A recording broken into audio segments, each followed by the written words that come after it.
Hello dear students, आज की इस वीडियो में हम क्लास 10th का वर्कशीट नंबर 62 करेंगे।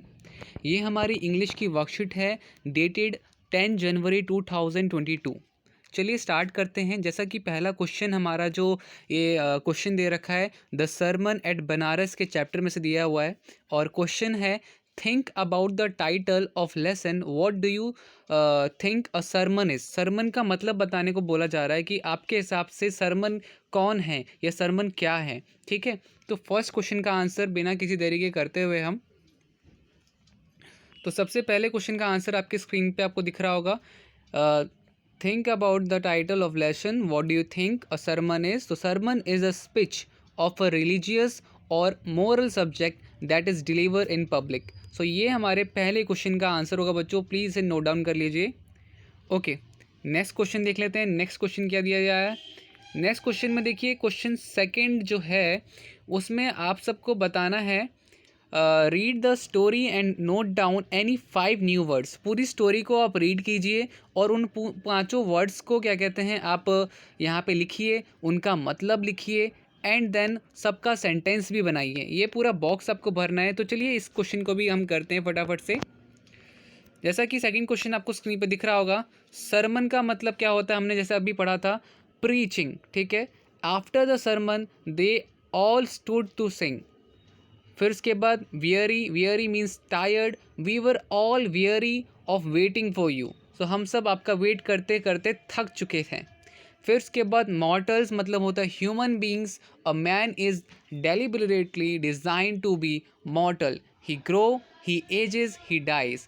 बच्चों 5 वर्ड्स बोले थे, हमने 3 वर्ड्स कर लिए। फिर उसके बाद kinsman, relative, a near friend is better than a far dwelling kinsman. ठीक है, तो इस तरीके से हमने यहाँ पे वो पूरे पांचों वर्ड्स लिखे हुए हैं, पांचों वर्ड्स की मीनिंग लिखे हुए हैं साथ ही साथ, और उसके बाद उसके बेसिस पे उनका सेंटेंस भी लिखा हुआ है यहाँ पर। ठीक है, तो ये आपका बेसिकली फोर्थ हो गया। और फिफ्थ है inscrutable, mysteries, mysterious, in public he remained inscrutable. ठीक है, तो यहाँ पर आपका बेसिकली सेकेंड क्वेश्चन का आंसर हो जाएगा। चलिए अब थर्ड क्वेश्चन देख लेते हैं। थर्ड क्वेश्चन में बच्चों, थर्ड क्वेश्चन भी काफ़ी सिंपल है। Write short notes in about 30 to 40 words on Gautam Buddha and Kisha Gautami. तो इन दोनों के बारे में आपको 30 वर्ड्स से 40 वर्ड्स में लिखना है। तो चलिए ये वाला क्वेश्चन भी कर लेते हैं। जैसा कि थर्ड का फर्स्ट है, write a short notes on Gautam Buddha. तो Gautam Buddha was a prince who was named Siddhartha Gautam by his parents. उनके पेरेंट्स हैं, उनका नाम सिद्धार्थ गौतम रखा था। He was born in 563 BC। तो कब बॉर्न हुए थे? 563 BC में। कहाँ पर? In north India.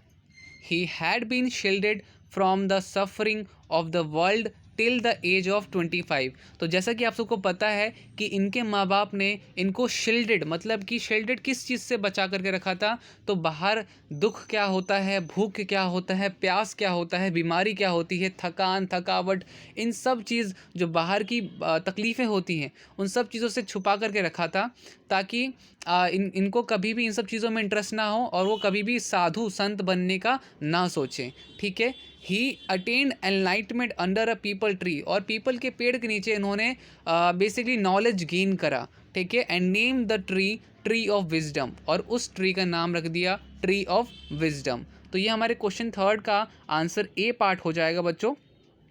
ठीक है, इसके बाद हम अगला देख लेते हैं। अगला बी वाला पार्ट है। तो बी वाले पार्ट में हमारे पास लिखा हुआ है, write a short notes on Kisha Gautami. Kisha Gautami was the wife of wealthy man. Her story is one of the more famous ones in Buddhism. मतलब कि क्या वो कीशा गौतमी क्या है? तो एक अच्छे खासे घराने से थी, अच्छे खासे घराने की पत्नी थी। ठीक है, घर वाले की पत्नी थी। उनका स्टोरी जो है फेमस क्यों है बुद्धिज़्म में? तो she married young and gave birth to a son. तो सबसे पहले उनकी जल्दी शादी हो गई थी और उनको एक बच्चा हुआ था, उनका एक बेटा हुआ था। और one day the baby fail sick and died soon after. तो हुआ क्या कि एक दिन ऐसा आया कि उनका बेटा जो था वो मर गया था। और पहले तो बीमार हुआ, बीमार होने के बाद वो मर भी गया। ठीक है, an old man told her to see Buddha. हुआ क्या कि वो फिर जो उसकी माँ थी किशा गोतामी, वो पागल हो चुकी थी, उन्होंने अपना सेंस खो बैठा था। वो हर पड़ोसी, हर नेबर्स के पास जाती थी कि मेरे बेटे को कोई बचाओ, मेरा बेटा बीमार हो गया है, कोई दवाई दो। और हर घर में वो जाती थी, मेडिसिन मांगती थी और कोई नहीं देता था। एक बारी एक व्यक्ति ने बोला उसे कि आपके बेटे को मैं दवाई तो नहीं दे सकता, बट एक व्यक्ति है जो इसे सही कर सकते हैं, वो है गौतम बुद्ध, मतलब कि बुद्धा के पास उनको भेजने को बोला। तो अब जब वो लेडी बुद्धा जी के पास आई, the Buddha told her that he could bring the child back. उसने बोला, बुद्ध जी ने क्या बोला, बुद्धा जी ने, उन्होंने बोला कि जब वो लेडी उनके पास बुद्धा जी के पास आई तो बुद्धा जी ने बोला कि ठीक है, मैं आपके बेटे को ठीक कर दूंगा, वापस से ले आऊँगा, बट मुझे एक चीज़ चाहिए। और उन्होंने एक चीज़ क्या मांगी, तो बोला कि he could bring the child back to live life if she could find mustard seeds. मतलब कि अगर वो मस्टर्ड सीड्स लेकर के आ जाएं तो वो खुश हो गई। तो मगर उसने ये भी बोला, उन्होंने साथ में ये भी बोला कि आपको मस्टर्ड सीड्स उस फैमिली से लेके आना है जिनके घर में ना ही कोई बेटा मरा हो, ना ही कोई बेटी मरी हो, ना ही कोई पति मरा हो, ना ही कोई बाप मरा हो या माँ मरी हो। घर में मतलब कोई भी नहीं मरना चाहिए। From a family where no one had died, मतलब कि जहाँ कोई नहीं मरा हो। और बाद में क्या हुआ बच्चे, बाद में हुआ क्या कि वो सबके घर तो गई मगर कोई भी ऐसा घर नहीं मिला जहाँ पे कोई फैमिली का मेंबर ना मरा हुआ हो। ठीक है, किसी हर ना, क्योंकि ये पॉसिबल नहीं ना, हर घर में कोई ना कोई तो ऐसा होता है ना जो कभी ना कभी उसको जाना होता है। तो इसी तरीके से यहाँ पर उसको फिर समझ में आया, the poor lady realize that the important lesson which Buddha wanted. और यहाँ पे ये पूरा का पूरा उनको भी, उस लेडी को भी पता चला कि भाई ये तो सत्य है, जिसको जाना होता है वो जाता ही है, वो वापस नहीं आ पाता। तो बी वाला आंसर हमारा यहाँ पे पूरा कंप्लीट हो गया। उम्मीद करता हूँ आपको सारी चीज़ समझ में आ गई होंगी। अगर वीडियो अच्छी लगी हो तो वीडियो को लाइक करो, शेयर करो और चैनल को सब्सक्राइब करो। मिलते हैं अगली वीडियो में, तब तक के लिए bye bye and take care.